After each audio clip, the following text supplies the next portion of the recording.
Caro Gianni, buongiorno e grazie per aver accolto il mio invito a questa intervista che ritengo sia importantissima. Tu sei presidente di un importantissimo ente che si chiama Altra Agricoltura e da giorni, mesi, anni, ma soprattutto da giorni ti stai battendo insieme agli altri agricoltori per cercare di porre fine a questa deriva sulla sovranità alimentare, sulla distruzione del nostro patrimonio agricolo.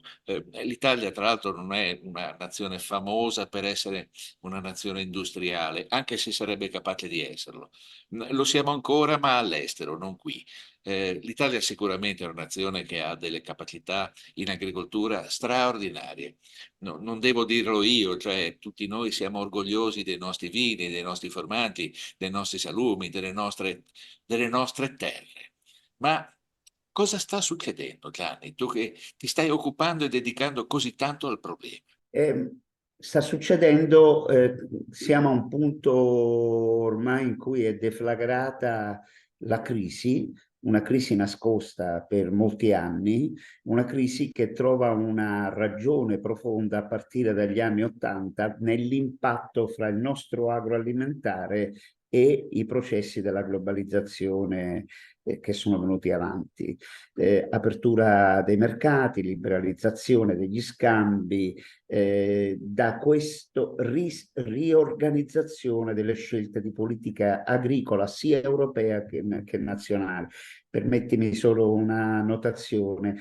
Per favore, intendiamoci su una cosa, non esiste l'Europa matrigna cattiva e invece la politica nazionale che la subisce. Le classi dirigenti di questo paese hanno contribuito a tutte le scelte europee, tutte, non semplicemente questa o quella. Esiste una politica europea in cui le classi dirigenti nazionali sono profondamente coinvolte. Finiamola con questa storia per cui noi stiamo subendo qualcosa. La politica di questo paese è stata la maggiore protagonista della crisi. Permettimi questa notazione perché dobbiamo uscire anche dal pensiero corto per cui la politica ogni volta chi sta governando dà la colpa a quello che c'era prima, a quello che c'era prima, a quello che c'era prima, a quello che c'era prima, a quello che c'era prima, a quello che c'è oggi, a quello che ci sarà domani. Il risultato è che questo gioco del a chi rimane col cerino acceso in mano ci ha stufato. Francamente non è all'altezza della maturità degli italiani, è un giochetto persino infantile, puerile. La verità è che sono appunto 40 anni che questo paese ha imboccato una strada che ci ha portato dove? A trasformarci da essere un grande luogo, come dicevi prima tu, della biodiversità, della diversità agroalimentare. Guardate, la grande differenza, facciamo fra l'Italia e l'Inghilterra, per capirci, anche in Inghilterra si mangia bene, ci sono le cose buonissime, straordinarie e meravigliose. C'è un cibo come dappertutto, tutti i cibi di territorio sono determinati dalla storia di quel territorio. La grande differenza è che se tu parti dalla punta giù della Sicilia e vai verso il nord e arrivi alla punta del nord, ogni 50 chilometri che fai trovi un ambiente diverso, un'orografia diversa, un paesaggio diverso, culture, colture e culture diverse che hanno determinato storie gastronomiche diverse e mangi cose assolutamente diverse ogni 50 chilometri. Se in Inghilterra vai dal sud fino al nord, mangi cose buonissime, ma mangi quelle 10, 20, 30 cose che sono piatti che sono più o meno perché la loro storia è diversa dalla nostra, perché la loro orografia è diversa dalla nostra. Noi siamo un paese di enclavi e così via. La ricchezza del nostro patrimonio agroalimentare, una delle cifre più straordinarie della nostra cultura nazionale, dell'italianità degli italiani, è stata determinata da questa biodiversità. Cosa siamo diventati nell'impatto con la globalizzazione dopo 40 anni di questa terapia d'urto? Siamo diventati una grande piattaforma commerciale nel centro del Mediterraneo. Questo siamo diventati. Abbiamo perso l'anima produttiva, il saper fare, la cultura del produrre produrre le condizioni del produrre. Il nostro agroalimentare è semplicemente il nostro Made in Italy sono le bandierine tricolore su prodotti che spesso di produzioni italiane non hanno quasi più nulla, in qualche maniera. In un processo che non è stato l'evoluzione naturale, ma è stato determinato da scelte politiche prima di tutto, che sono state conseguenti a quelle economiche e sociali o le hanno premesse, come volete voi, a chi vuole vedere prima l'economia, poi la politica, poi la società, un bel gioco che a me interessa poco. Il dato reale è che noi siamo arrivati in questo punto. E come ci siamo arrivati? Abbiamo perso oltre la metà del nostro patrimonio produttivo, abbiamo perso redditi pazzeschi. Quando all'inizio di questo processo, negli anni Ottanta, se dovessi fare una fotografia fra le tante foto che potrei scegliere per descrivere questo passaggio, ve ne propongo una. Negli anni Ottanta, chi aveva un ettaro di mandarino, un mandarinetto di un ettaro, non bastava, ci mandava a scuola i figli, ci pagava la dote, ci faceva la dote, ci comprava anche le case col tempo, producendo, faceva i mutui, va bene? Oggi siamo in un disastro completo. Cosa è accaduto? Che 40 anni fa, per ogni lira allora, euro non cambia molto, di valore, di valore che si produceva negli scambi dell'agroalimentare, un terzo della ricchezza finiva nelle tasche degli agricoltori che ci pagavano i salari, gli investimenti, la casa ai figli e così via, un terzo ai trasformatori e alla logistica, che quindi i due terzi sono lavoro, lavoro e lavoro, erano il blocco della produzione, e un terzo la commercializzazione. La modernità ci regala un'altra fotografia completamente stravolta. Oltre i due terzi di tutto il valore aggiunto che si produce negli scambi dell'agroalimentare finisce nelle tasche della commercializzazione, che è finanza. È finanza. Tu sei un commerciante perché hai capitale, hai la possibilità di gestire il rapporto perché hai i soldi, hai la finanza, il potere economico che ti permette di comprare le derrate alimentari e di rivendere. Si chiama finanza. Tutti gli altri, i produttori, oggi si dividono meno di un terzo. Questa è la modernità in cui siamo, in cui produrre nel nostro territorio ormai non ha più valore, non ha senso, almeno fino a 2 o 3 anni fa non aveva senso. Questo cosa nel calcolo del senso vi propongo ancora due chiavi di lettura, perché i cittadini devono capire profondamente questi passaggi di cui stiamo parlando. In questo calcolo dobbiamo tener conto il costo non solo per le imprese che sono ridotte nell'indebitamento più nero, che non è legato alla capacità o meno di fare impresa, ma qui abbiamo un'intera generazione, che sono i padri di quelli che in questo momento stanno con i trattori nelle strade, per capirci, che ha investito un pozzo di soldi in innovazione di processo, di prodotto, nelle serre, negli impianti, nei trattori, perché gli è stato detto che arrivava un meraviglioso mondo che si chiamava globalizzazione dei mercati, e questo meraviglioso mondo avrebbe portato opportunità straordinarie a chi?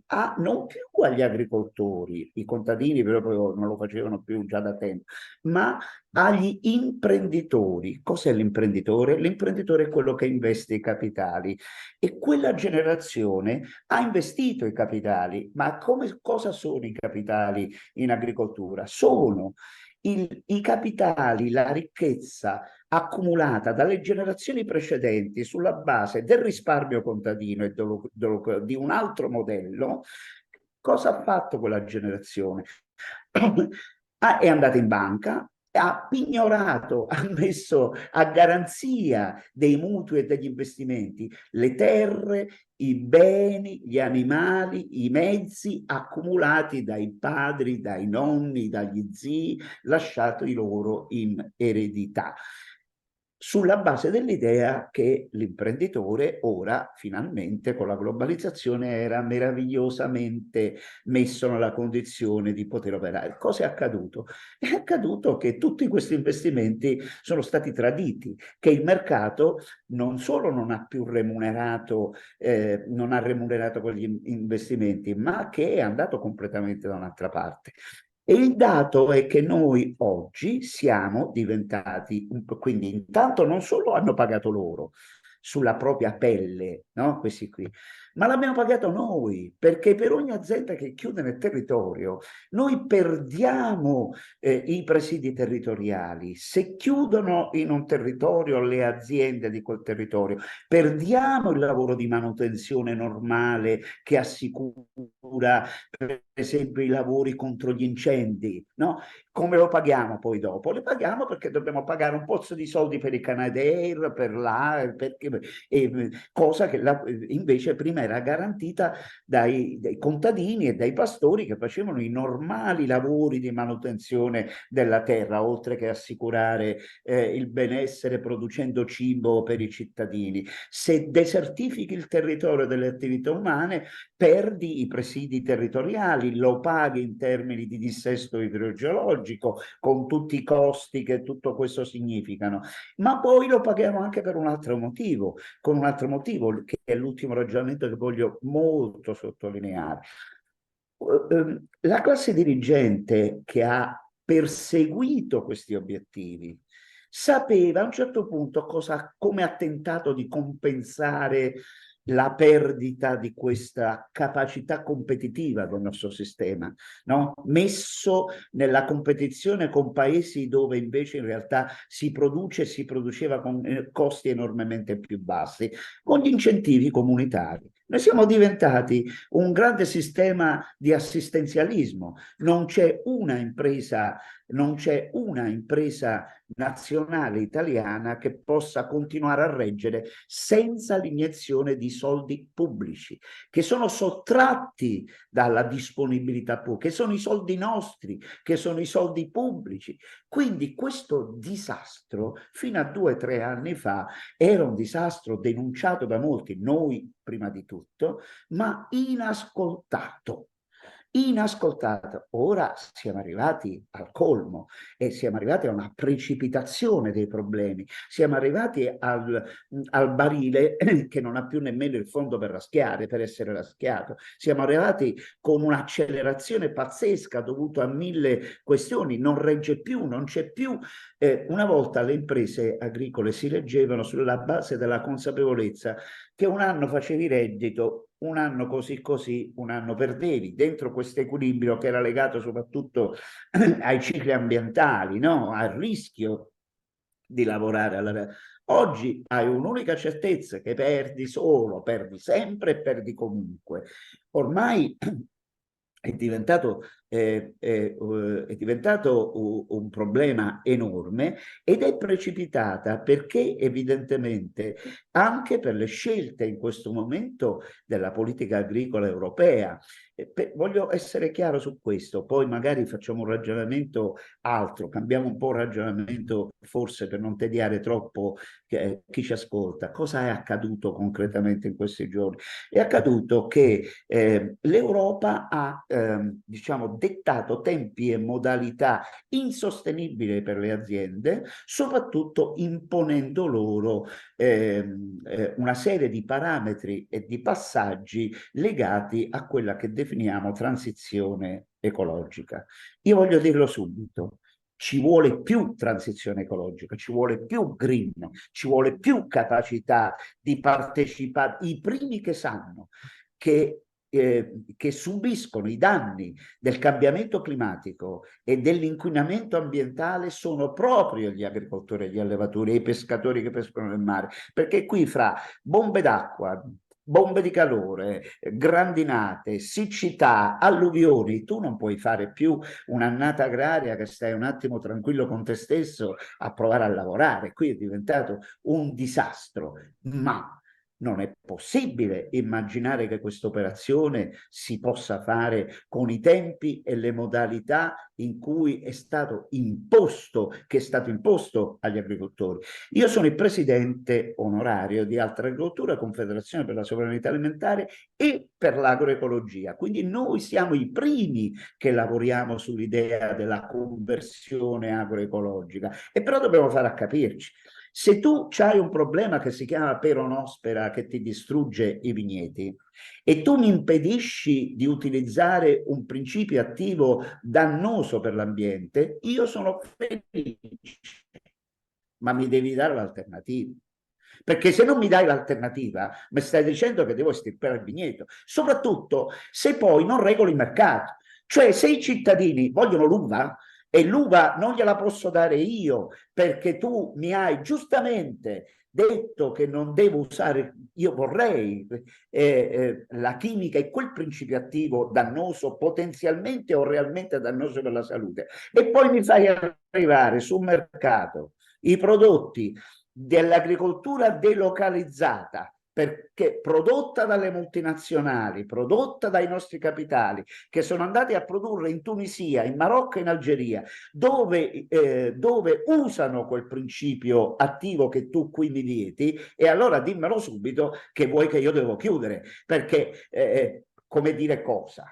Dire che la transizione ecologica e la transizione agroecologica non si fa contro le aziende contadine e allevatrici, si fa con le aziende contadine e allevatrici. Quindi i tempi, i modi, le garanzie di un processo che sì deve garantire, diciamo, la tutela ambientale e la salute, deve essere fatto contestualizzandolo e lavorando con i contadini, perché altrimenti qual è il risultato? Il risultato è che tu stai favorendo l'industria, stai favorendo chi può permettersi di andare a delocalizzare le produzioni dove invece tutti questi problemi non ci sono, perché non esiste la democrazia, perché non esiste la giustizia sociale, e quindi mi stai dicendo che il modello dei contadini, degli allevatori, dei pastori a presidio del territorio deve morire con buona pace della nostra coscienza europea, che magari può dire che abbiamo risolto qualche problema ambientale, salvo che spostarlo nei paesi dove, moltiplicandolo per 10, nei paesi dove questi problemi non sono all'ordine del giorno. Allora le questioni sono un po' più complesse, ed è chiaro che c'è stata una reazione forte da parte degli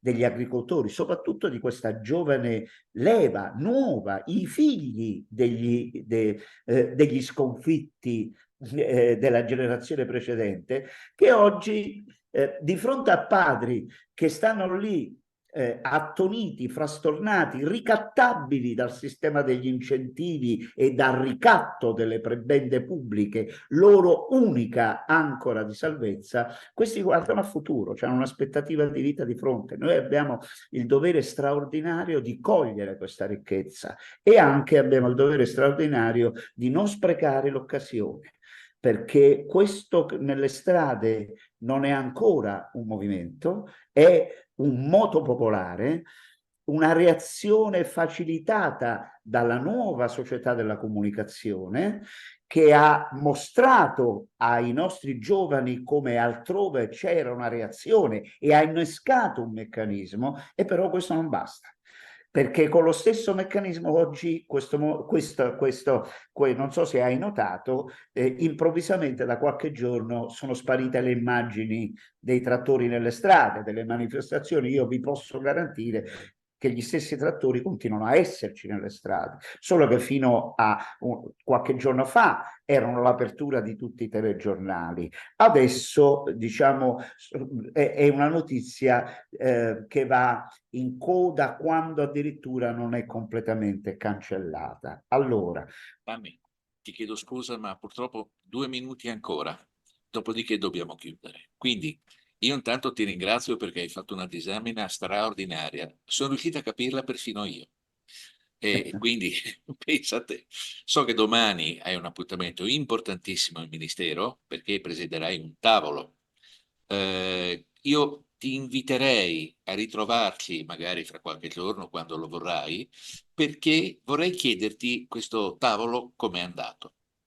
Sì, domani che è venerdì 23 febbraio si riunisce, il Ministero riunisce un tavolo. Questo è già una notizia di per sé, perché è un tavolo sulla crisi, è un tavolo conquistato dalle mobilitazioni in corso e con buona pace di chi finora ha tentato di ingabbiare le relazioni con la politica dentro lo schema Coldiretti, bandiere gialle e appendici varie che naturalmente negavano la crisi, per cui semplicemente, anche perché se l'avessero riconosciuta avrebbero dovuto riconoscere il loro fallimento, sono stati un pezzo determinante della classe dirigente di questo paese, non è che ci sono i partiti e poi ci sono i sindacati, quella roba lì sono sindacati politicizzati in stretta connessione con la politica tutta, dividendo il mondo da una parte in chi ha il potere, dall'altra parte in chi non ce l'ha. E il potere di volta in volta è stato esercitato da destra, da sinistra. Vi ricordate quelli che volevano aprire come il Parlamento con come le scatolette, diciamo, articolazioni del potere con cui la Coldiretti è sempre andato a braccetto. Oggi il potere è di fronte al fatto che non può più nascondersi sotto le sottane gialle in qualche maniera e quindi questo è un Purtroppo, elemento positivo. purtroppo C'è la crisi, c'è un tavolo, te lo racconterò nella volentieri prossima. nei prossimi Io giorni. intanto ti ringrazio da parte mia e di tutti i nostri ascoltatori per quello che stai facendo. So che è uno sforzo gigantesco e io applaudo. Alla prossima, Gianni, e grazie infinite per questa intervista. Ciao e buon lavoro. Grazie a voi, grazie.